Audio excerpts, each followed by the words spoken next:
What's up, Twitch? What's up, YouTube? It's Thursday. Just a little Twitch, after what's up, 11. YouTube? I always forget to mute myself there. And it is BrackCast number 69. It's nice that we've made it this far.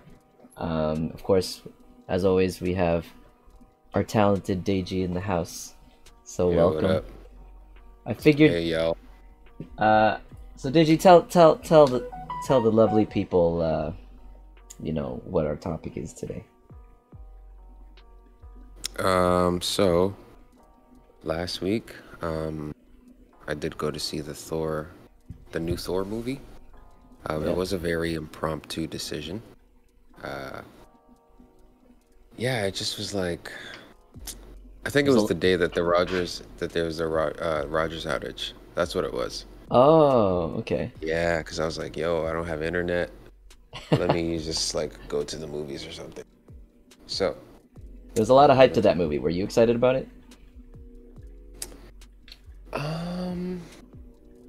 You know, it's been interesting. Like the whole Phase 4, other than Doctor Strange, I guess the whole Phase 4 thing has been kind of meh for me personally. Like as far as anticipation. Phase 4? What's Phase 4? Because you know how Marvel. So Phase 3 is like everything involving the Avengers and Infinity War and all that. Oh, okay. Phase 4 is everything after that. That's like what they Okay. termed it. Yeah. I didn't even know that. Okay. So yeah, all the stuff that's been coming out on Disney, like the WandaVision, all that shit is like Phase 4. Okay.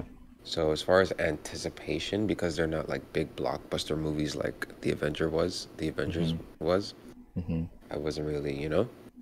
Okay. Did But you like anyway. Ragnarok? Did you see Ragnarok? I did like Ragnarok, and I Yeah. watched it like multiple times actually. I liked it a lot. But- Yeah. But yeah, going That's why into there this, was I a was lot just of like, hype in this one.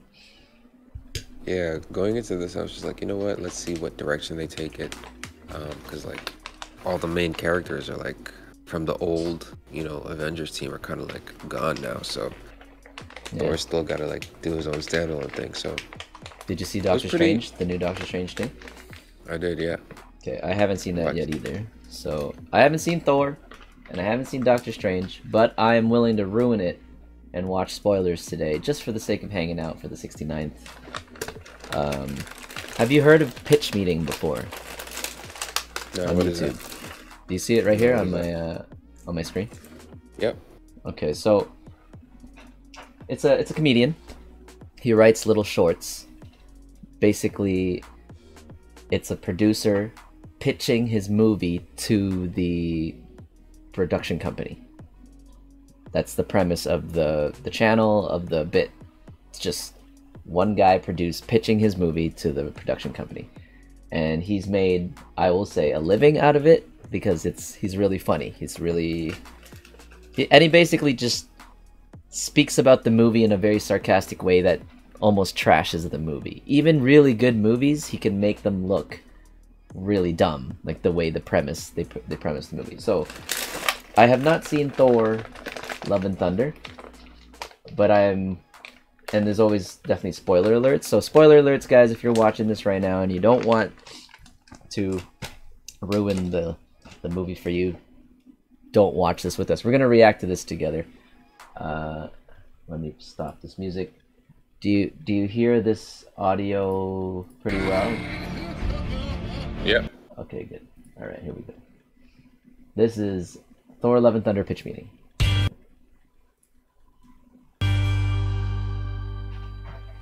So, you have a new Thor movie for me? Yes, sir, I do. And let me tell you, he's dumber than ever. Oh, okay. Yeah, just real. He's not smart at all, this guy. All right, well, I can't wait to see him team up with the Guardians of the Galaxy. You know, we kind of ended Endgame with them taking off onto adventure together. Oh, yeah, and let me tell you, sir, the Guardians of the Galaxy are gonna be in this. Oh, boy. Yeah, just ever so briefly. What? So, we're gonna meet this guy, Gore, right? And all his people have died, and his daughter, too, even though he's been praying to their god. Okay. And then he meets his god, who it turns out is a big old jerk, and then he gets chosen by the Necro Sword and kills the god. Oh, wow. Yeah, so now Gore has become the god butcher, and he's just gonna go on a rampage. He wants all gods to die. Why? Well, he thinks they're all selfish and they only care about themselves. Dang, well, it's gonna be crazy to see him going around butchering gods. Oh, yeah, except no, that is gonna be happening off screen. But He's the God Butcher. Yeah, so he's off doing that. We're not gonna see that. I would like to see it. No. Ah, dang it. Anyway, so then we're gonna meet up with Jane Foster. And what's going on with her? Well, she has stage 4 terminal cancer. Oh my God, that's terrible. Yeah, but don't worry, sir. Everything's still gonna be hilarious all the time. That wasn't my concern. Still plenty of jokes per minute, sir. Don't even worry about it. Right, okay, maybe there shouldn't be in some parts. We're gonna be cruising at a furious JPM. All right. You know those screaming goat videos from the internet from like 10 years ago? Yeah, we're bringing that and a bunch of screaming goats the whole time. All right, I mean, that was really funny 10 years ago. I guess it might still be funny now. Well, I hope you do like it, sir, because if it doesn't land the first time, it's certainly not gonna land the next 7. Wow, well, geez. So anyway, Thor finds out from Sif that Gorr is butchering all these gods in amazing ways that I'm never gonna show you, and he's on his way to New Asgard next. Oh no. Yeah, New Asgard has become like super touristy. Like they have an ice cream shop called the Infinity Cones. It has like an Infinity Gauntlet theme. That kind of seems like it's in poor taste. No, it tastes fantastic. I mean, it's ice cream. No, I mean, the Infinity Gauntlet was used in like a worldwide tragedy that's kind of messed up for a theme. Yeah, nothing a little ice cream can't solve. That's a good point. Yeah, okay. So Thor shows up to New Asgard and he sees that Jane is now also a Thor. What do you mean? Well, turns out back when they were dating, Thor had asked Mjolnir to protect Jane, so that's what he's doing here. Wow, well, it's gonna be cool to see her transform for the first time. Yeah, except no, that's off screen. That's off screen too. Okay, all right, dang it. So anyway, now she has this super cool Thor outfit, because that's what happens to you when you wield Mjolnir. That didn't happen to Captain America when he had it. Hey, shut up. And so then Gorr steals all these children and runs away. Oh, super rude. And so his plan is to lure Thor, because he just knows he's gonna come to the rescue of these kids. He believes that all gods are selfish and only care about themselves, so his plan is to capture people that they care about, because they would definitely come help them. Yes. Well, okay then. So Thor goes to the city where a bunch of gods live, including Zeus, and he tries to get them to help, but they're all scared of Gorr. Oh man, all these gods in one place? That's the perfect setup for a Gorr the Butcher attack scene. Oh, you know it, sir. Anyway, so then they impale Zeus with his own thunderbolt and steal it and run away. Oh, impaling people and stealing their belongings is tight. Oh my God. That won't hold up in court, by the way. That wasn't an official admission of guilt or confession. All right, so then they go fight Gorr and he steals Stormbreaker. Why? Well, it turns out that Stormbreaker is the key to the realm of eternity, where eternity will grant one person one wish. Oh, what's up? It just seems like maybe it would have been easier for Thanos to just go there instead of trying to gather all the Infinity Stones. Yeah. Or for the Avengers to go there for that matter, instead of inventing time travel. Yeah, well, see, the thing is, I'm gonna need you to get all the way off my back about previous Marvel movies. Oh, okay, let me get off of that thing. Oh, thank you so much. Oh, thank you very much. So does Thor just summon Stormbreaker back? That's a thing he can do, right? Yeah, no, I guess it's not within his summoning range. He needs to change service provider. And then they find out that Mjolnir is actually draining Jane's life force, so if she uses it again, she'll die. I thought Mjolnir was protecting her, now it's killing her? Yes. Dang it, Mjolnir, what the heck? So Thor is like, all right, well, Jane, you can't come fight with me, and also Valkyrie got stabbed, and Korg is just a face. He lost his body. Man, well, it's gonna be hard for Thor to fight Gorr on his own. Actually, it's gonna be super easy. Barely an inconvenience. Oh, really? Yeah, because see, he's not gonna be alone, actually. What do you mean? Well, he lends his Thor powers to all the kids, which is a thing he can do now. So they all fight Gorr and his monsters. Oh, wow, wow, wow, wow, wow, wow, wow. Yeah, and so then our hero, you know, the guy with the army of child soldiers, attacks the bad guy, who's, you know, the guy who thinks gods should be nicer to people. That's, I don't know, maybe don't phrase it that way. Right, okay, the good guy fights the bad guy. Yeah, definitely keep it vague, that sounds better. Anyway, then Jane shows up to help too. But she'll die. She does, yeah, but then Gorr is so moved by their love, when he makes his wish, he doesn't wish for all gods to die. What does he wish for? He wishes for his daughter to come back to life, but then he dies, so Thor kinda has a daughter now. Very cute. And Korg has his body back and he falls in love. How did he get his body back? I don't know, and so that's about it. What do you think? Well, it sounds like a lot of fun, but do you think maybe we're going a little too hard on the Marvel humor? Sir, it's impossible to lean too hard on the Marvel humor. Trust me. Worst Rotten Tomatoes scores. Oh, really? Okay, so I've heard from a number of people that it wasn't...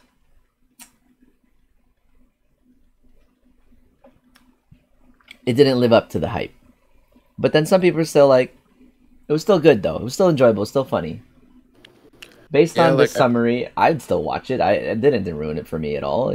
I'm gonna forget everything that he just said, but I feel like Marvel does a really good job of just like making a good like entertaining movie. Okay. I don't know if it necessarily had any like real substance or like a really strong storyline, but it was still relatively entertaining. There were some parts that were like completely ridiculous, but you were just like, oh, well. Like, you don't that's go the in it for Marvel. depth. You don't go in it for like a Christopher Nolan depth, right? No, you don't. Okay. Like, I was, I guess, a little hyped to like go and see this in the theater, but maybe not so much anymore. Maybe I won't. Yeah, Would you see it again? You know what? With the speed that Doctor Strange came out on Disney Plus, I would just wait. It'll be like a month. It came out so fast on Disney Plus. Holy! Do you have that subscription? No. I have my sources. That doesn't mean anything. Man, No terms of service. would they actually flag you for that? Just saying that? Probably not. I'm not. If I was streaming something on Twitch, then yes, they could do that. Yeah, that's bad. Especially, like, even if I was just streaming Netflix, you can't do that on Twitch. There is this thing you can do, though. I think if you have Amazon Prime, you're allowed to use your Prime and Twitch together so that you can host, like, a watch party for your viewers. Something like that. But it costs money. Oh, I think. I don't know. I've never really seen it. But yeah, it makes sense. Like, there's something to do with Prime. If you have Amazon Prime, you can, like, subscribe to people on Twitch with it. So, anyway, okay. have you? So, yeah. I was gonna ask if you've heard about this new Lord of the Rings show on Prime. Rings of Power. I saw the trailer today. Have you been hearing about the controversy behind it? No. What's up? Son, all of the Lord of the Rings fans hate this shit. Yo. Yeah. So I guess when the initial trailer came out, there was such negative backlash that after like a couple of weeks and it died down, Amazon literally went into their YouTube page and deleted 22,000 comments of people just saying like, this is shit. J.R.R. Tolkien would never approve this, because like they moved away from the storyline and I guess they're trying to make it like more like socially appropriate for today's whatever. Right. Trying to push a narrative. Yeah. So when that trailer came out today on YouTube, it has, I don't know, maybe like 5 million views or whatever. It has like 110,000 likes, but you can't see dislikes on YouTube, right? So I went and installed an extension that lets you see YouTube dislikes. It has 2 million dislikes. Oh man. Hold on, where is this? Yo, they're not fucking with this movie. Yeah, 1.4 million views. 40,000 likes. That is relatively low for a 1.4 million view video. Yep. This does looks visually great. Seems the only way that this thing goes wrong is if the writing and adaptation is bad. Okay, so yeah, I'm reading. I did when I first saw it earlier today when it was only at like 30,000. I read some of the comments, and yeah, the biggest critique is they're afraid that they're gonna take too many like liberties to change the story. They'll be like, well, since Tolkien never wrote this, he never really mentions this, that means we can still do this. We just never mentioned it, something like that. So like, it's funny, actually, not funny, but coincidentally, maybe a couple weeks ago, I watched this like making of Lord of the Rings, all like the story behind how it was pitched and everything like that. And basically they had to get approval for 3 movies before they could start making it. Oh yeah, I learned that today too. Right? So like huge production budget up front. Most like trilogies or even like just two saga movies they still gotta pitch the first one, see if the first one does well before they can even proceed with the second one, right? But with Lord of the Rings, he's like, yeah, so here's the idea. We're gonna make this first movie. It's not gonna end, and everyone's gonna know. Like, like there will be 3, and like they filmed, I think, like some ridiculous amount, like straight, and all these actors, and even though how they got Viggo Mortensen for like Strider and Aragorn was like a whole thing where they had to change the actor after like filming the first half of the first movie or something like that. They were like, they had to change the actor, and like he had to learn everything. And great like decision though, because I can't imagine anybody else as Aragorn. Like Aragorn was sick, man. Holy. Yeah, and I think people loved it. Yeah, just hold that thought. Like, I remember reading somewhere recently that like the Lord of the Rings was like the precursor to like the whole to be continued trilogy 2-part shit that Hollywood is now like rampant with. You know, but still, yeah, you don't get approval for all 3 movies. Like Dune was so amazing, still didn't get the green light for the second movie until they got numbers back from the first movie. Crazy. You know that? I would have been so pissed if they didn't make a Dune 2. Because, like, you know, they're like, oh, too bad. Didn't do good enough in the box office. We're not going to finish it. House Atreides would have fallen. But, yeah. And so, and what people really respected is just how closely, like, it was, like, to the books. Like even granted, it was already a really long 3-part movie. People still love the extended versions after the fact. People were still watching extended versions, and still there was still a lot of details still left out. Right? Like it's not much you could do about that. It's a movie. But yeah, people respected the fact that it was so closely accurate to the writing, and just by looking at this trailer. Someone wrote in one of the comments, it's like, it just feels different. And I felt that too. Like, there's something about it. Granted, it's a TV series. It's a TV series. And production value in TV series are just never, you know, the same caliber that I found, you know, for movies. And it looks TV to me. Like, it looks like a soap opera. Like a Beverly Hills 90210 kind of look to it. You know, kind of like a movie, but not a movie. It's like, and that's Galadriel. Like, I'm like, really? That's Galadriel? Like, you're gonna. She was such a badass, right, in the movies, and like, casting's gonna be really key. And I don't know. Yeah, nobody's happy with the casting, yo. Yeah, I wasn't impressed. Pissed. It just seems like a lot of name drops. They name drop Galadriel. They name drop Thorin, Elrond, the Thorin and the little things like, and throwing the elves and like, yeah, okay, I get it. You're doing all this paying homage thing, but not really. You're just recycling stuff for nostalgia purposes, which is exactly what Star Wars did with whatever the new one, the new trilogy or Obi-Wan. No, like the movie, like the new trilogy. Yeah, the new trilogy. Okay, yeah.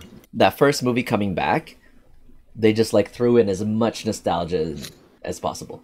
It's like Millennium Falcon, Harrison Ford, Leia, Luke, Darth Vader. Darth. Yeah, like they're like, eat it all up. Yeah, nostalgia, and then like music, and then yeah, there was no story, there was no cohesion in between the three movies. I watched that too. This whole documentary about like why it was such an anti-trilogy. They called it an anti-trilogy. Really? Yeah. Because you knew, right, about the directors? So the first movie was directed by one particular director. The second movie, they replaced him. And then the second movie, he like totally reversed the direction of the first director. And he went off on his own. Oh. And then they're like, and he did really bad. People really didn't like the second movie. So the third movie, they got the first guy back. And he basically tried to to reestablish his first direction and like basically throw off all the middle movie stuff out the window. Yeah, that's why they just brought in Palpatine. They're like, somehow Palpatine is back. That's basically the line that like... Oh, yeah. I was like, remember? Second movie was all about Snoke, right? It was all about Snoke. yeah. This big Snoke guy, and like he was gonna be like some badass, and he ends up just dying. He gets killed. He just dies. Yeah, so easily with a lightsaber, with a force move lightsaber, like dead. You. Yeah. And then Palpatine's man. back. Anyway, Interesting. I guess like you look at a series like Harry Potter, yeah. and even though it went through different directors, there was still like a strong continuity through it, right? Even though aesthetically, Prisoner of Azkaban was very different from Goblet of Fire, was very different from Yes. Chamber of Secrets, you know, but it was still like, this is the story, you know, everyone was following along. I liked It's how like- the directors changed because Yeah. it matured with the cast. Like you can't Yo, keep it the that's same a for big- the kids. That's and then a they're all really of a good sudden, point. yeah, like it had to match the maturity level of the cast, and then the original like fan base too was growing up with the cast, so it's like it made sense. Yeah, like whoever they got for Prisoner of Azkaban, perfect, because that was when the books like turned like really dark for me, anyways. When they Oh, yeah? introduced the Dementors and shit. By the way, what'd you think of The Hobbit? Did you watch that? Biggest Did it critique give you with The Hobbit was it was one book that they tried to stretch into 3 movies, which didn't need to be done. They did it for money purposes, right? Yeah. Probably could have been done in 2. It definitely didn't hit me nearly as epic as Lord of the Rings. I thought the climax with the whole fight with, was it Thorin? It was just weak for me. Yeah. Like I didn't buy it. I didn't believe it. You know, it's like watching Gimli. Gimli worked for Lord of the Rings because he was comic relief. So you still get the action with Aragorn and Legolas, and you believe that, yeah, they're all equally strong. But you never really see Gimli own, you know? Like, Listen, you know what I mean? Like, we know he kicks ass, but we never see it. Because, I mean, no offense, yeah, because he's a dwarf, and you see him fighting full-size orcs. Yeah. And yeah, his count, yeah, Legolas and him are counting, like, 37, 38, whatever, like, they're counting, right? And, like, I get it, okay, so Gimli, you're a badass. But it was funny. And now you've got, like, 7 of them? You got 7 Gimlis trying to take each other seriously. Or at least one guy takes himself way too seriously. Fighting this like, super orc guy. I'm like, I don't buy it. Anyway. You know what it's like? It's like watching a basketball game, like a sick basketball game with like a dope point guard, a sick shooting guard, a dope center, a dope power forward, all that, right? Yeah. And then the next game, you're just watching like all centers. Just all like centers? like, just doing post moves. Doing sky hooks and shit. Yeah, man. Like, and what's weird for me is like the direction that they did. Like, Hobbit's before Lord of the Rings, right? We've already seen Gandalf go badass and go become white, and now you want me to appreciate him as the gray again? It's like, really? Come on, son. We've already seen Saruman go bad, and now you want him to be a good guy, and then you want us to like him again? It was just awkward for me to like enjoy that movie the same level. That's a good point. It was counterintuitive to me. Okay, yeah, Smeagol. Yeah, I do like, actually, though, I will say, I like Bilbo Yeah. way more than Frodo. Bilbo was cool. I did not like Frodo. Yeah. Interesting. Okay. Frodo's You know what? That's a valid point. Bilbo definitely had more, I guess, character than Frodo. Mm-hmm. Lord of the Rings, like, as far as like interesting characters, I would say Frodo was like one of the least, yo. I hated him. Straight Like, up. Sam was way more interesting. I think he was my least, like, if I liked him at all. I don't think I liked him at all, actually. He always whined. He was the weak one. And he had the biggest responsibility. Yeah. Yeah. You know what's funny? Like, there's a parallel with that and Black Panther. Like, a lot of people had the same criticism, rest in peace, about Chadwick Boseman. Mm-hmm. That, like, his character in that movie was just very kind of, stoic? not really, like, yeah. Yeah. And, like, you look at someone like M'Baku, or like his sister, or even like Killmonger, or fucking the guy with the claw. Like, all of these guys were like, What? So yeah, I could see they just were a lot, like, I felt they were a lot more interesting. They had a lot more of a personality, Huh. But, so you're like, saying more so in the sense that they pulled back on Black Panther's character. well, the actor himself was just like really kind of stoic-y. Yeah. So But I wouldn't. I wouldn't say that's a parallel to what happened with Frodo, though. I think it was it was on purpose with Black Panther, because those are all, like, his characteristic, his charisma, and his like stoicism was almost like revered. Like, we respected him more for it. Okay, so Does that make sense? I feel like even in that, like, he was still too stoic. Like, I don't know. Too stoic. Okay. Like, if his character was supposed to be, Black Panther is this like stoic, revered guy, I think even his performance was still weak. He could have been more of like a stoic, dark dude, right? I just feel like his... Could you name me an example? Like, someone he could have been more like? Because, like, look at, again, like, African American or... Okay. Lead roles. The Punisher. I was gonna say the Punisher, but no. Okay, look at Blackgar Boltagon. Who? Right? Oh, you haven't seen Doctor Strange. Shit. Never Yeah, mind. sorry. Is that the 12 Years a Slave guy? No. That's the guy with the fork on his head. Okay, I don't know this. I don't know. Yeah. He didn't say an entire word throughout the whole movie, but I felt like his whole personality was like, yo, this guy's like, Like, here's an example.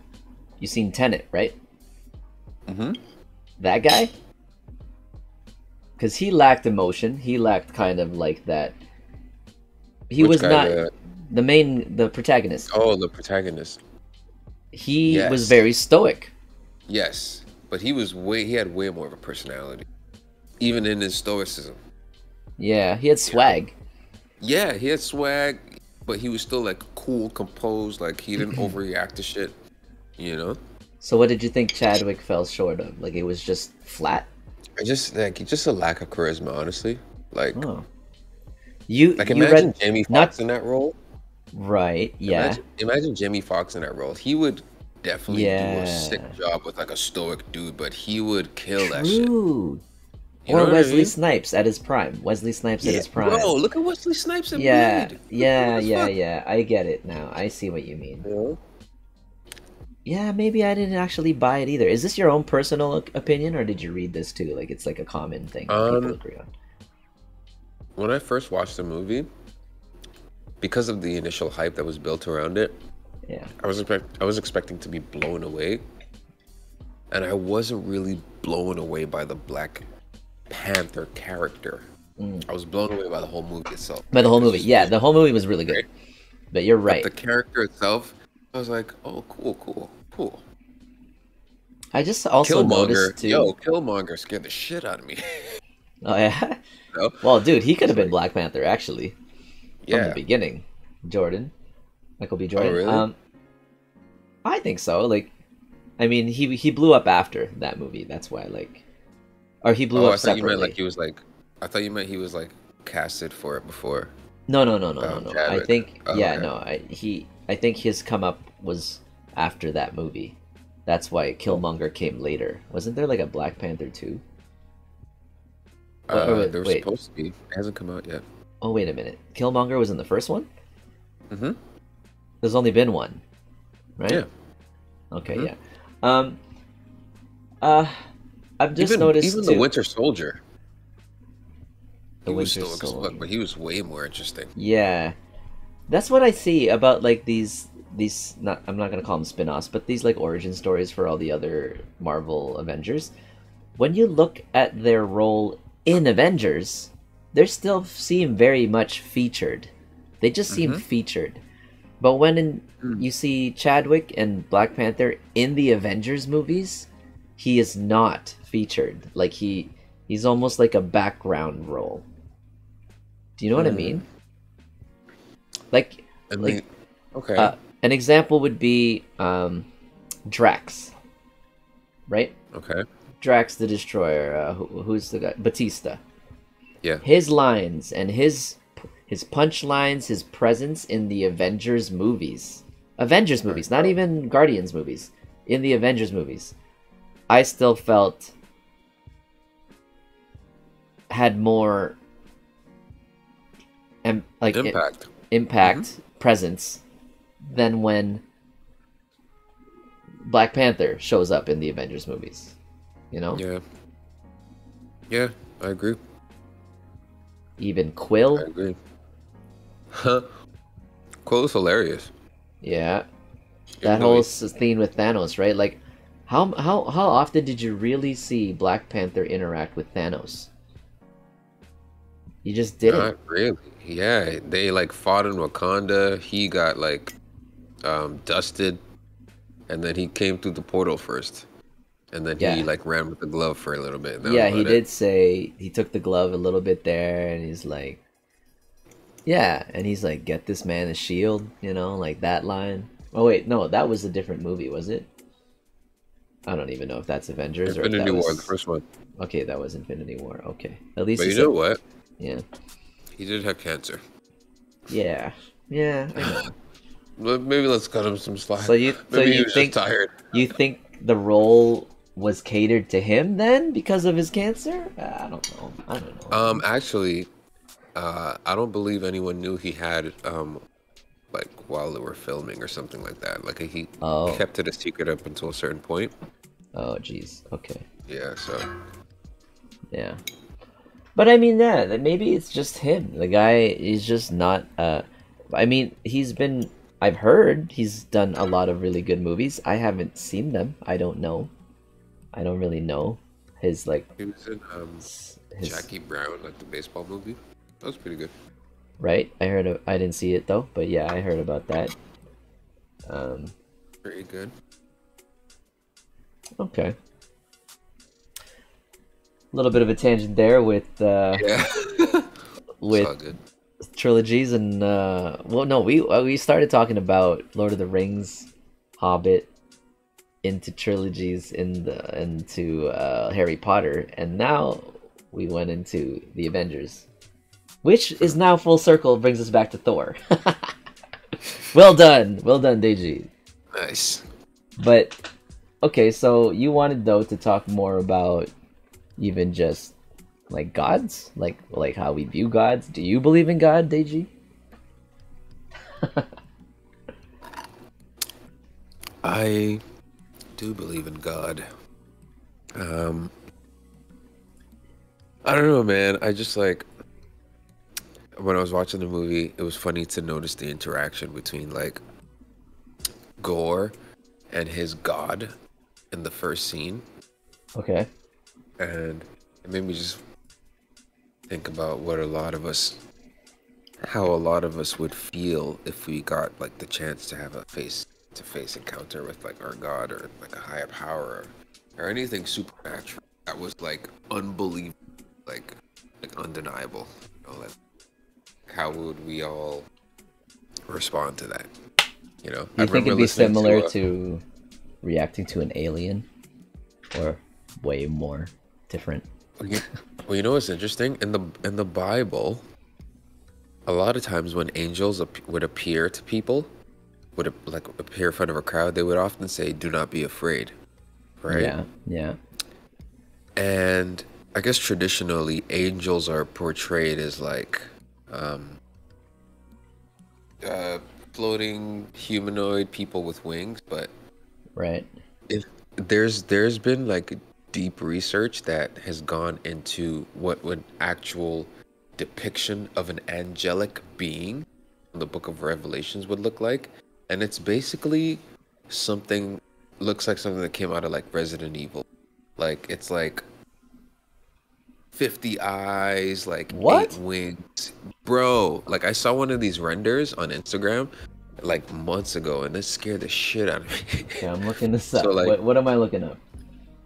So maybe like a realistic depiction of like angels and Revelations or something.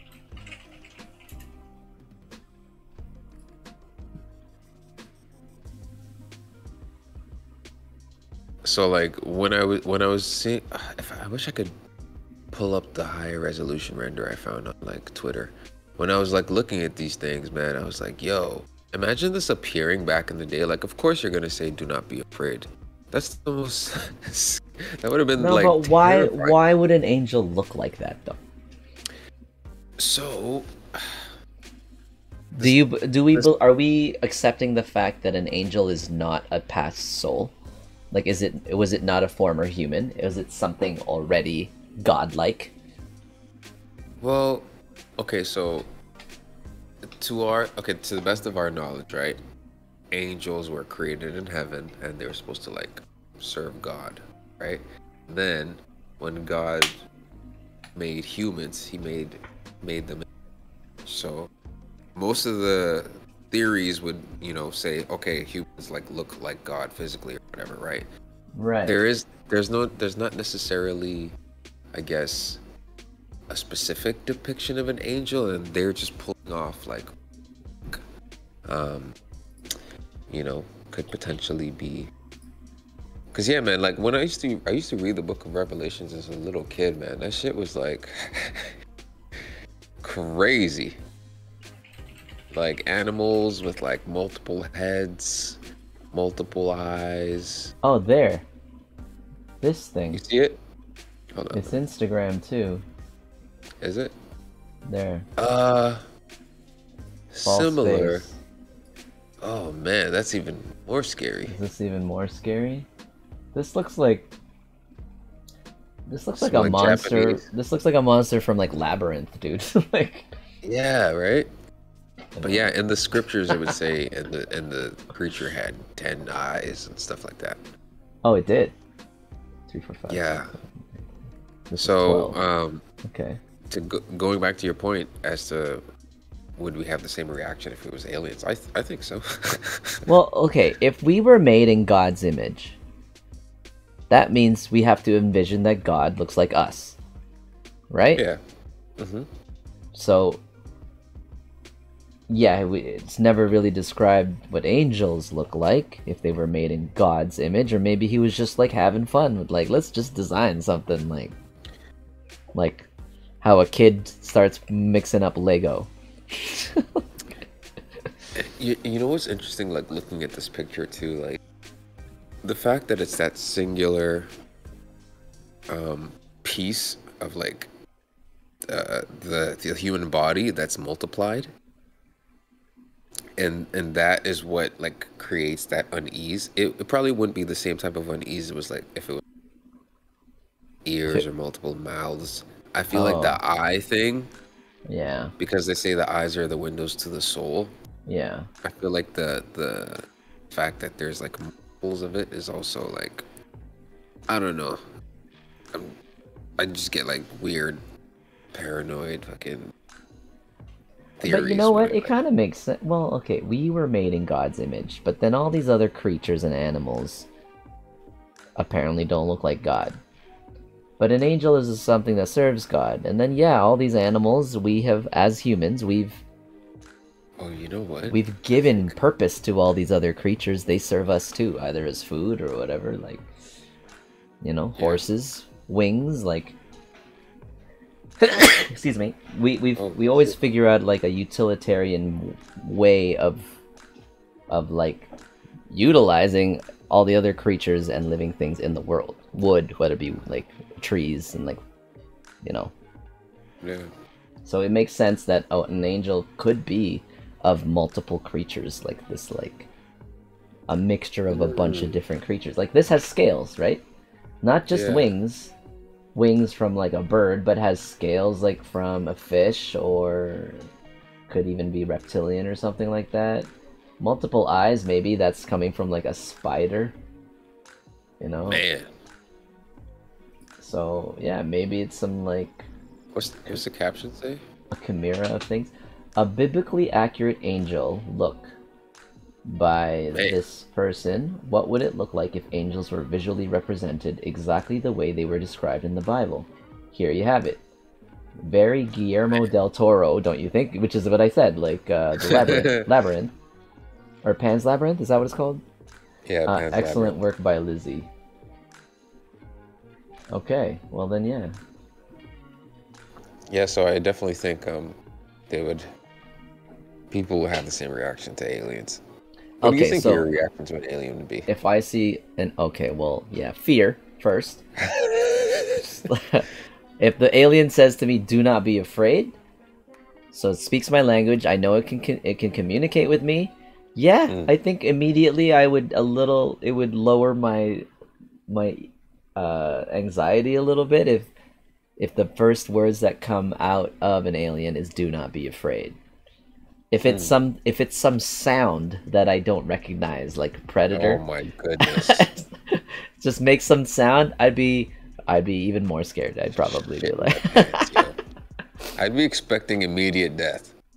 Like, I've just seen way too many movies, like, bruh. Okay, do you think there are universal things that you could do with body language that will show no threat? You know, like... Yeah, but if you think about this scares a bear. Like, if you are face to face with a bear and you go like this, you're making yourself bigger, and it's actually aggressive to the bear. What if... Oh, but... If you do maybe I would this... put my hands like this. You're like this? Because you're bigger. Or, yeah, what if it was like, it was just like this. Yeah, just lay flat on the ground. Play dead. Just play dead. Just take off all my clothes and lay on the ground. Just this alien's like, butt ass. What is it? This alien's like, what is the species? Oh, this man. is not some mating dance. Yeah, you know? I am not threatening at all. Oh, jeez, I'm not ready for aliens. Okay, but if it was God, we would assume that God will be able to communicate with us, right? Mm-hmm. Burning bush, whatever, bright light spirit, and first things as you said, be not afraid, right? You're like, all right, yeah. Well, I heard this sermon where this preacher was talking about, you know, what if one day in the stars you just look up and it said, "I exist, comma God." Can you imagine what would happen on this world? Let's just theorize.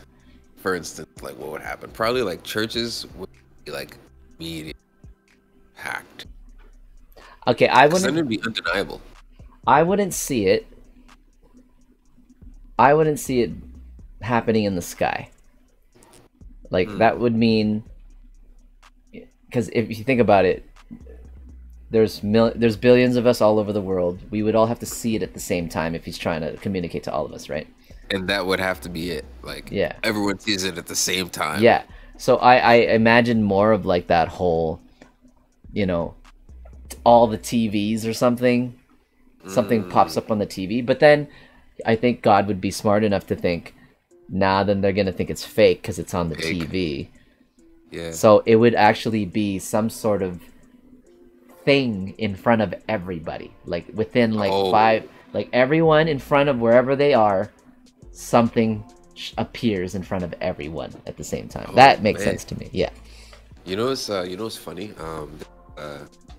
There's this story Bible, and this is actually where the term "the writing on the wall" comes from. There's this king, I think his name is Nebuchadnezzar, and he's having this like crazy party, and then this big ass hand comes out of nowhere and just materializes in the middle of the party room, just starts writing on the wall, like your days are numbered. Yo, I think like haunted poltergeist ghost. Bruh, like what? yeah, like yeah. You can't sleep after that. You can't sleep. Like that's one of the scariest things I've ever read in the Bible. Like, just a big. You imagine a big ass hand just materialized in your room. I would die immediately. Just. Well, the thing is, it comes down to the point. It also comes down to the point of like, which God do you believe in though? Like the vengeful one or the forgiving one, right? Man. Or if you're in other religions, let's say we're wrong. Let's say Christianity was wrong, and it's one of the other ones. Like, you know, what if Zeus actually? The whole Greek mythology gods all exist. What if it was that? Or what if it's Hinduism gods all exist? Egyptian gods all exist. What are the top 3 religions? Christianity, Islam, and Hinduism? Buddhism, maybe? Religions. Christianity, Islam, and no religion. Interesting. Oh, So that makes atheists. sense. Yeah, that's me. Look at that. That's funny that they put you under religious groups as the 3rd largest. And I like that they say ironic? that. I like that they say no religion. They don't call it atheism. I actually really like. Because atheism is a categorization, and we don't. I'm gonna say we because I believe I don't belong to a category. So why are you gonna give me one by calling me atheist? You know what I mean? It's like. So, I like the fact that it's no religion. 16%. Yeah. And who's 4th? Let me see this. Hinduism. Right after. I saw a really. Have you seen that conversation with Jon Stewart and what's the name of that British comedian? Judaism is only 0.2%? No way. What? What? That's crazy. Okay. I had no idea. Sorry, I cut you off. Go ahead. Ricky Gervais and Jon Stewart. You seen that conversation that they had on atheism and Christianity? Let's pull it up. Gervais, He made a really interesting point Stewart. at the end. Christianity? Yeah, they like bait. Yeah, I think it's that first one. 4 minutes. You want to react? How far should I go in here? It's like. Oh wait, this is Stephen Stephen Colbert. Sorry, yeah, no, that's it. It is That's Stephen it. Colbert. Sorry. Okay. We're here with Ricky Gervais. We were talking about this tweet before about that you liked this tweet that was talking about how you're going to go to hell. Yeah. That it should get a knighthood. Do you have any interest in a knighthood? Because a lot of British performers end up like getting a knighthood for service to the community or drama or something like that. Is that any interest to you? Well, it doesn't. It's not like it was in the old days. If it meant I could go down the street on a horse with a sword killing people, then yes. But it's nothing. It doesn't. It's nothing now. You can't do badge and stuff like that, and you get like a badge. Give me a big sword and a horse, then I'll take it. You know what I mean? Talking about hell before, about this tweet about you going to hell. Yeah. And I know that you're an atheist, correct? Yeah. Okay. People have been debating. That's the devil waiting for you in hell, by the way. Did you want to debate the existence of God? Okay. So, Ricky Gervais, why is there something instead of nothing? That makes no sense You at all. have to answer my question. That's not the two choices. No, but the choices I'm giving you, I'm the host. Well, I don't... You want to concede the debate? Why is there something instead of nothing? Hold on. Yes? What do you mean, out of nothing? What do you... Why is there something instead of why is there nothing? Why does the universe exist at all? Why is there something? But surely the big question is not why, but how.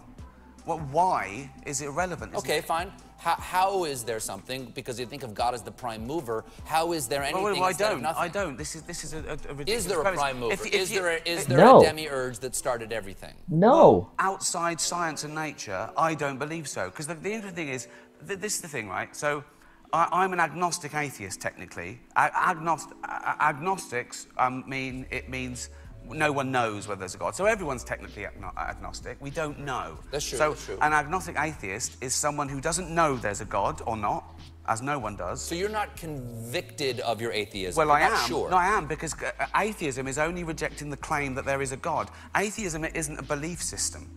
Atheism. So this is atheism in a nutshell. You say there's a God. I say, can you prove that? You say no. I say I don't believe you then. So you believe in one God, I assume? In three persons, but go ahead. Okay. So you believe. Okay. So. But there are about 3,000 to choose from that have been, people who believe in. I've done some reading, yeah. Okay, Yeah. so basically, you believe in, you deny one less God than I do. You don't believe in 2,999 gods, and I don't believe in just one more. Right. Do you ever have a feeling of great gratitude for existence?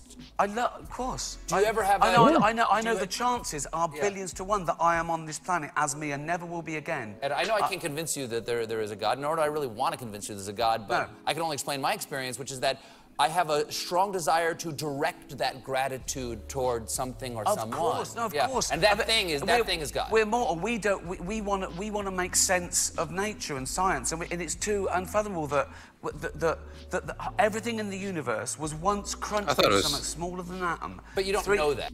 Mm-hmm. I thought it was like a really intense, but like a good, solid debate. I had no idea Steven was gonna be that gung-ho about...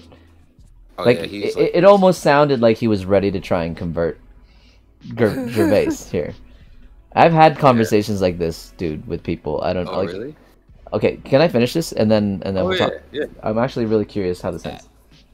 Well, You're just believing But Stephen no- Hawking, but and that's a matter what of is- faith in his Yeah, but abilities. yes. You don't know it yourself. You're accepting that because someone told you. I don't appreciate that. But science is constantly proved all the time. You see, if we take something like any fiction, any holy book, in any other fiction, Yeah. and destroyed it, Yeah. okay, in 1,000 years' time, that wouldn't come back just as it was. Yes. Whereas if we took every science book, Yes. right, and every fact, and destroyed them all, in 1,000 years, they'd all be back, because all the same tests would be the same result.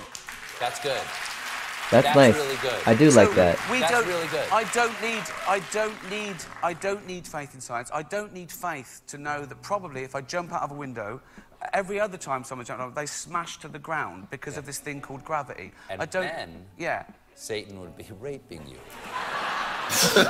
Oh my This god. is why I'm He's- a good boy. His... Ricky, please come back and I will. debate something even more. Satan would be raping you? Okay, Holy, okay. that was dark. I found Steven's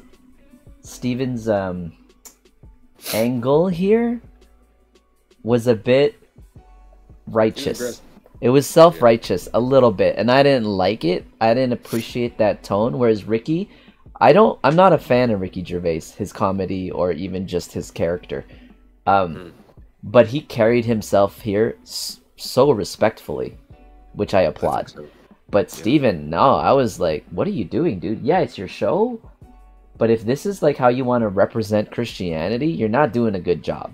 Like I don't think he did a good job of representing Christianity there. He could have done that better. So what's your stance? Oh, I mean, like I was traditionally raised Christian, right? Mm-hmm. I feel like I have a healthy skepticism about things. Okay. And I'm also like been in the science world too, right? Yeah. And I've actually found something really.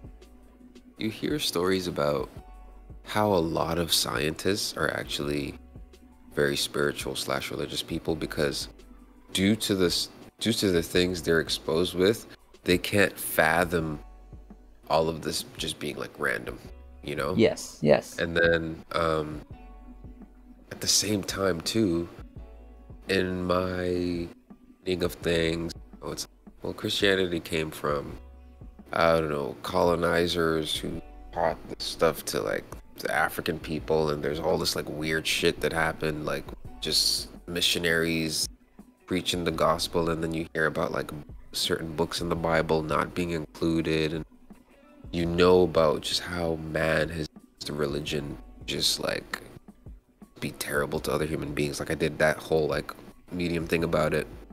So at the end of the day, I have my traditional beliefs that I was raised in, but I still have to, as much as possible, try to be a positive being in this world, you know, be a benevolent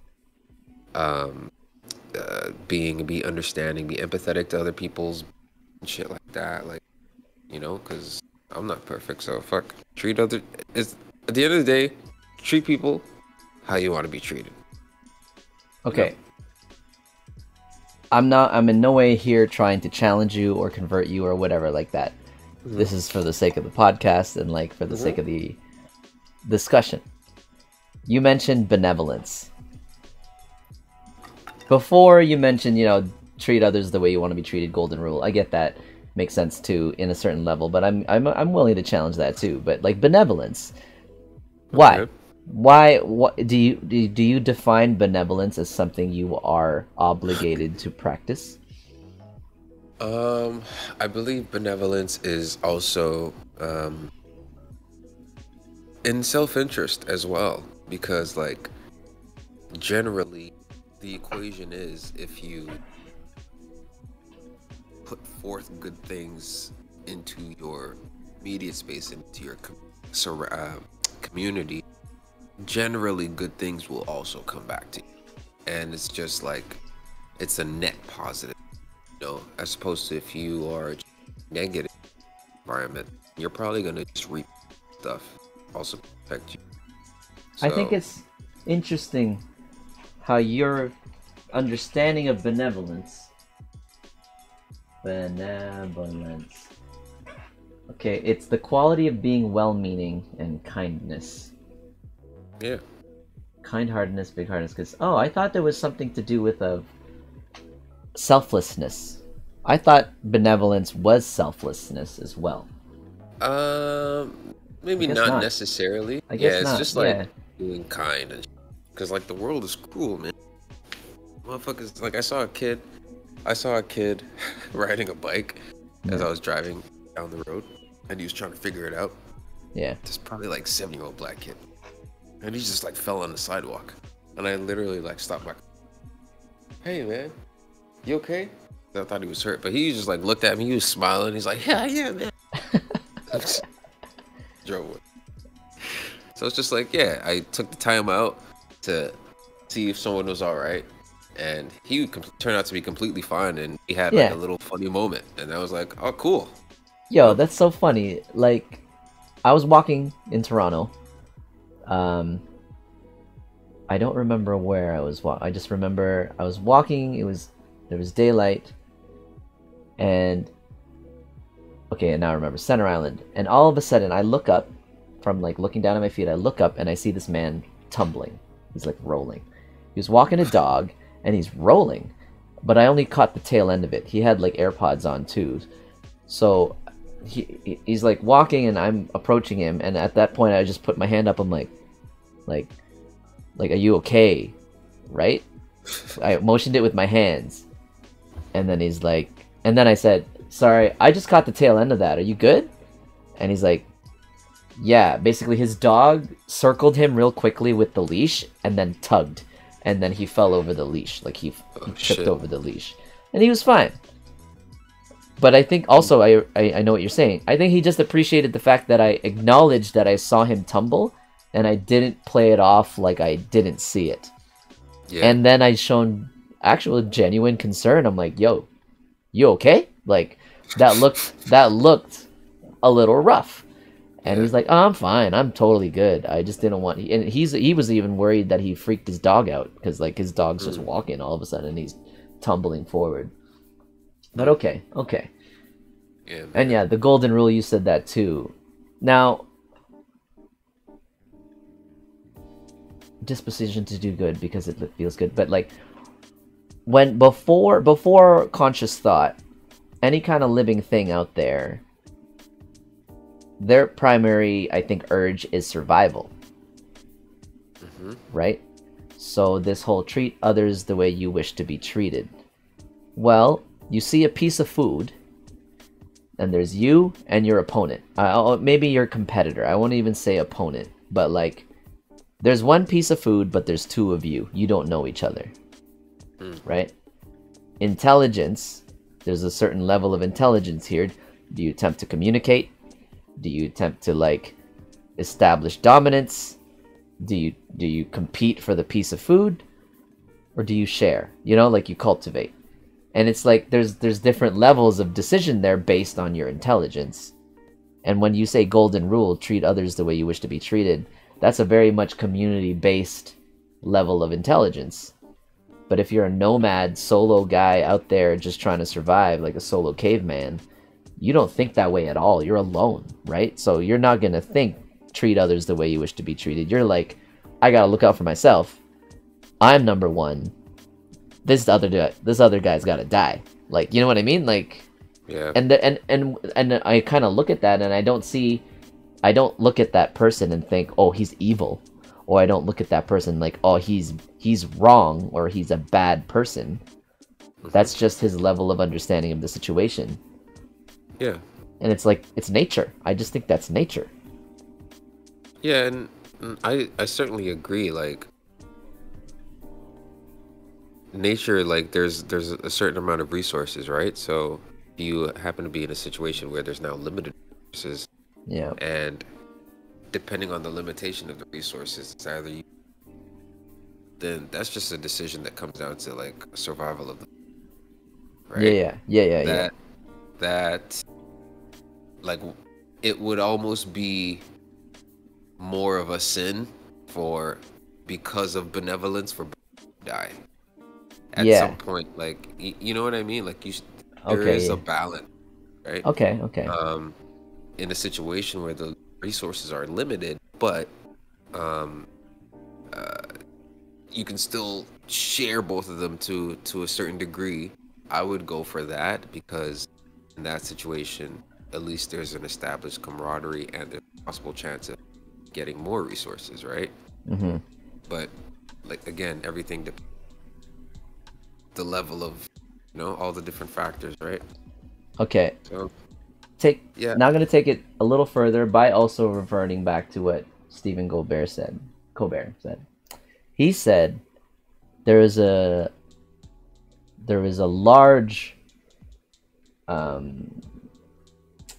desire for him to show gratitude because of the amazing, wonderful things in the world, right? Like, there's gratitude there, and he has this very strong, compelling like nature to want to direct that towards something. Therefore, that's God. What did you think about that? The way he described that? I thought that was a very general human experience. Not necessarily the end part where he specifically mentioned God, but appreciation and the desire to direct gratitude to. I feel like human beings just feel higher power, Allah, the universe, God. Like, that's just a human, right? I mean, do you experience that? Like, when you see amazing like vistas and like I don't know, things that just are mind blowing, have like a certain awe that you experience? Okay, so here's the thing. That's where I wanted to go next. Because he also said why, and Ricky was how, right? Steven was like the why, and Ricky said how, but I don't even think he's concerned with how. When I see a vista, a beautiful vista or whatever like that, I'll take it in. I might even cry, or I might even feel some emotional response. I'll be thankful. But I don't think to myself, what caused this?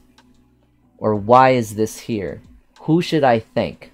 I don't think that way, at least anymore. I might have been different when I was younger. Now it's like, this is amazing. I'm thankful that I am experiencing this, and that's it. I don't go to that next step of like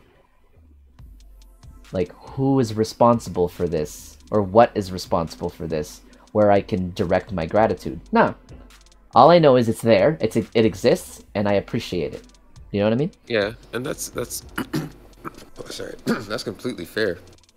I think like even just the gratitude part, because you are acknowledging that you're witnessing something, that you are privileged enough to witness something amazing.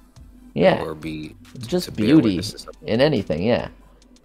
Right. So maybe even bringing it down further a level, that I think is very blanket experience. Just be, wow, this is, whoa, you know? Well, like what do you do? What do you do when you see a beautiful vista? Man, that's honestly, I'll take it in, and then I'll be grateful to God. I'll be like, yo, this is like, it is God, like, right away. Like you created this, you know. But at the same time, I'll also like be very scientific.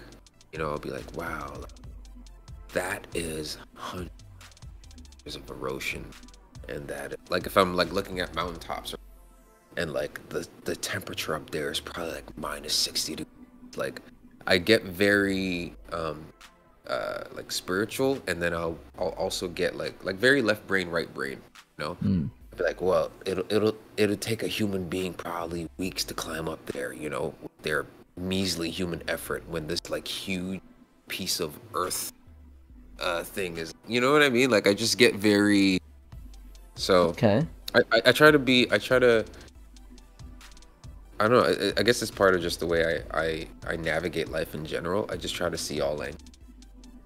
Okay, what if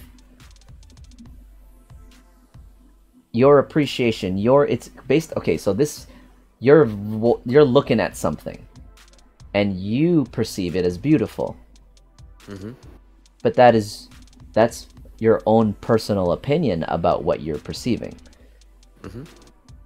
Some other being, human or not, could be witnessing and viewing the same thing and not find beauty in it.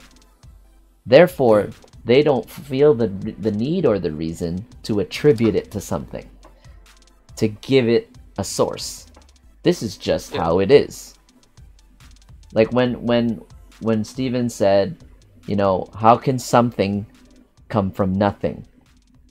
Like, you must believe that there was a beginning, like a prime, what did he say? It was something like a prime mover, right?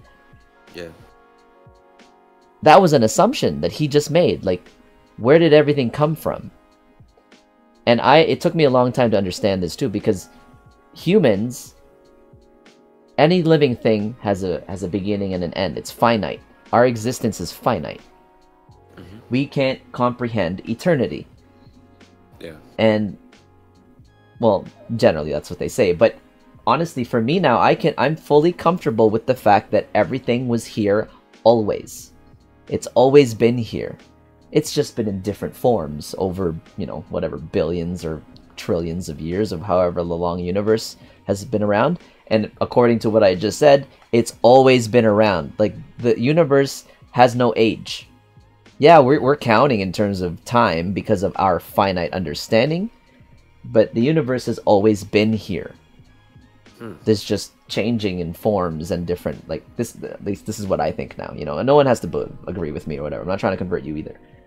It took me a long time to get to there though, because I always when you grow up in a religion, like I was born into Roman Catholicism, so I was baptized, First Communion, confirmation, all that stuff. But it was only when I started thinking about things independently that I started reevaluating, okay, what do I really believe in? But having been born to it, and as any baby child learning anything, you're going to adopt what's taught to you. So I adopted religion, Catholicism, because it's what was taught to me. And I took it as like rules, governing rules, just like don't eat or don't touch something that's on fire, you know, like, you know, there's like a bunch of these like rules, right? And religion just felt like another part of the rule set. And then as we got older and we became an adult, you realize, oh, religion really has no place. And for me, anyway, I was like, why is religion in my life? Why do I need it? So then I started questioning not why God exists or why the world exists, but why does religion exist? So I started looking at the fact of religion versus faith. You ever, I don't think we've ever had this conversation, but like, I think faith and religion are different. Some people will say they're the same. When they're like, what's your faith? Oh, I'm Catholic. What's your religion? Oh, I'm Catholic. They're not the same thing. You know what I mean? Do you understand what I'm saying? So I think faith. No, I get that. Faith is a collection of beliefs and thoughts we make up for ourselves to explain the things we don't know. So anything science can't prove, we have to come up with some answer, so then our faith fills in that blank. So we don't know where science can't prove why this is this, therefore God. So we fill it in with faith. Religion, though, religion is a set of people governing bodies start to collect and write down all these lines of faith from different people. They start to write it down, and then they make it formal. This piece of paper, now that has a list of all these people's faiths that we all agree on, now this is religion. It's law. It becomes law because it's written down and everyone agrees on it. So that's what religion is to me. It's not faith. Faith is personal. Religion is like an institution. Yeah, that's probably what people say when they go, I'm spiritual, I'm not religious. Well, spiritual goes in another way too, because just because you don't want to follow like a deity, like a religion, like Catholicism or Judaism or Islam, people go to like, what is it, like, some people might do zodiac or Reiki or like energies or like positive, negatives, reincarnation, whatever it is. It doesn't even have to have a formal religion, but they're still trying to fill in an explanation for something that they don't know the truth behind. Yeah. And it's fine. I think it's totally fine. Because what happens if we don't have answers? We get scared. It brings in fear. When we don't know an answer to something, we fear. And then fear leads to, you know, whatever. Chaos. Yeah. And fear leads to pain. And then pain leads to anger. Anger leads to suffering. I don't know. Whatever like that, right? So, who said that? Star Wars. Yoga. Oh. Yoda said that. Shit. It's true though. I mean, everything starts. Fear what we don't understand. Yeah, fear leads to. I think it was fear leads to anger. Anger leads to pain. Pain leads to suffering. Something like that. It's really good. Suffering leads to succotash.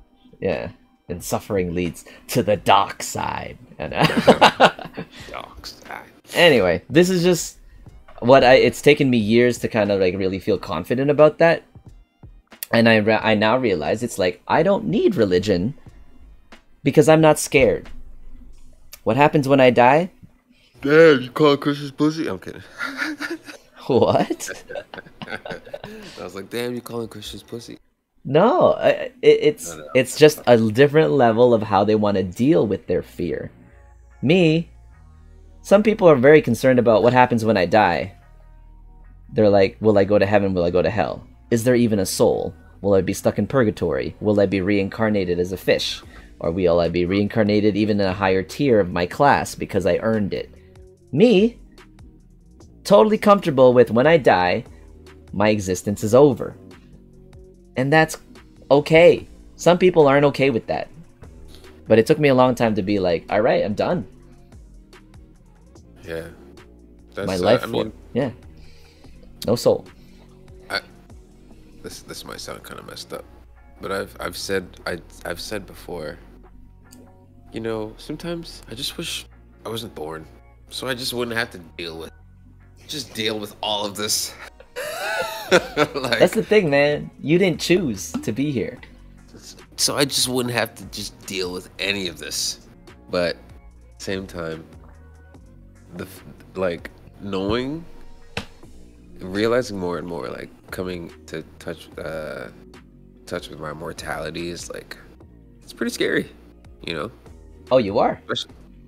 Yeah, just You're like, okay. Yeah, is man. It because of what you think? Scary. Is it because you feel attached to what you've connected to here, and you don't want to lose that?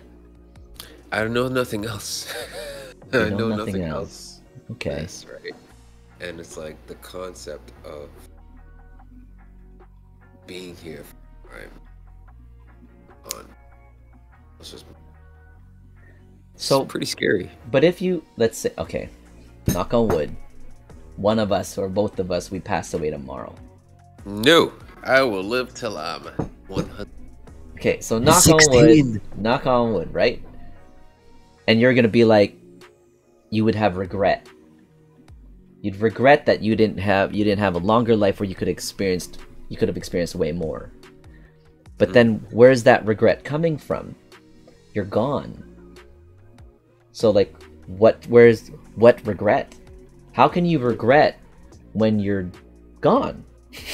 Yeah, but I mean, when people that are gone are not necessarily there, they leave impact in the world. Yes. Like, the other people who are still living might feel regret. Yes. Yeah, and that counts. That counts maybe even more. Okay.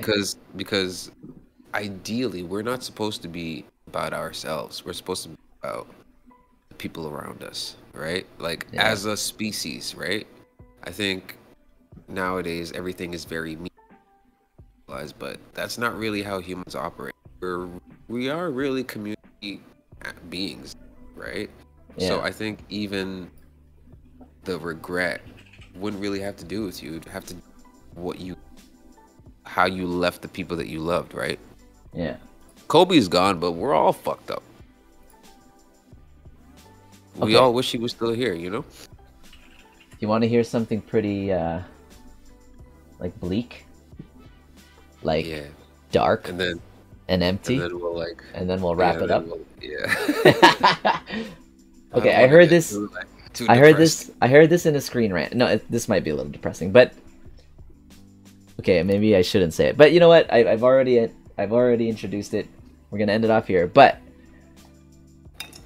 this is just Coke, y'all. I saw this in a screen rant too. It was part of a comedian bit, but there was actually a lot of depth to it. One day in history, in the future, the last person who knows about me, who knew me, will forget about me.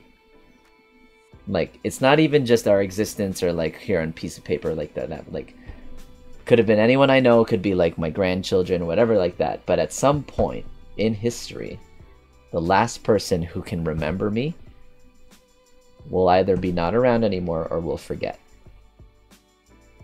And it's like, does that, when is our exist? Because you just said it leaves an impact.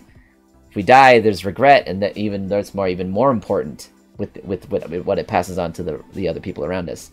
But at one point in history, that last person who's gonna remember us won't remember anymore. Is that the end of our existence? Well, I guess like it depends how big of a legacy you leave behind, right? Because everybody still knows the name Genghis Khan. That motherfucker is like even been Hitler. Dead thousands of years. Even Hitler. So yeah. I mean, depending on like, leave a small impact, medium-sized impact, large impact, generational impact. What's your goal? Eternity. Eternity. Nah. I mean, That's a I've little started I ambitious. started to realize, like, yo, some of the dopest people, like, when they pass, like, the world just like moves on, man. You know, and I think even because the population is growing even more, that's gonna just be an exponential thing. You know, just like we have no appreciation for dope shit, and it's just due to sheer volume of shit. But yeah. Okay, I did say that was the last thought, but because you just said that, I have one last thing. Because when you mentioned that, I thought about Kobe. Okay? People still, to this day, YouTube comments, Instagram, whatever it is, there's still a lot of media with Kobe. It wasn't that long ago. 3 years ago now. People felt that loss. But it's also because he went too soon. If Kobe lived till 80 and then passed away, he would not have the same impact had he not died at 40. Do you know what I'm saying? I don't know if that's true. Because you don't know what he would have done with these next 30 years. He could have gone crazy. He probably would have gone crazy. He'd have been coaching the NBA, WNBA team. He could have, like, started a whole new league, like, became a head coach, like. But would people he'd have another, let's say, 40 years of impact. But his loss would not have the same impact. I mean, but we're talking about impact in general, right? Yeah, I know what you mean. He'd have more time to create, you know, ripples in the water. But the thing is, like, because he left us too soon at all of a sudden at 40. If he was to die of old age at 80, when he dies at 80. Oh, but you know what? Yeah. That it wouldn't affect us as much because he would have had that time to accomplish all those things. The reason it affected us that much because we knew he had the potential to do all those things that he would have done if he had the extra 30, 20 years. If that makes sense. No, I get you. I get your point there too. I'm trying to see that silver lining to it. In a way, I think it was obviously not beneficial to him or his legacy that he died too young. Yeah. But in a different way, it kind of made a larger impact on his legacy. But at the same time, we actually can never. We'll never know. Yeah. We can only speculate. Like, I'm looking at Kareem Abdul-Jabbar. That dude has the most points in the NBA in NBA history. Kareem Abdul-Jabbar. The most points. He's not. Yeah, he's mentioned. You know, all-time greats, whatever. Like, still statistical or whatever like that. Guy's really old. He's getting older. At some point he's going to, you know, move on. And, you know, no disrespect to Jabbar, like, for sure, that guy's sick.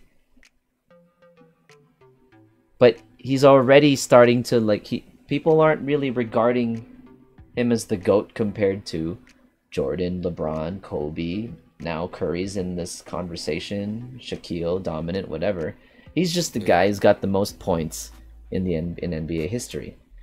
Wilt Chamberlain had the most 100-point games, highest scoring games in NBA history. Again, he's now just the guy who has the highest points in NBA history, but you know, his legacy as he ages and he's like shadowed.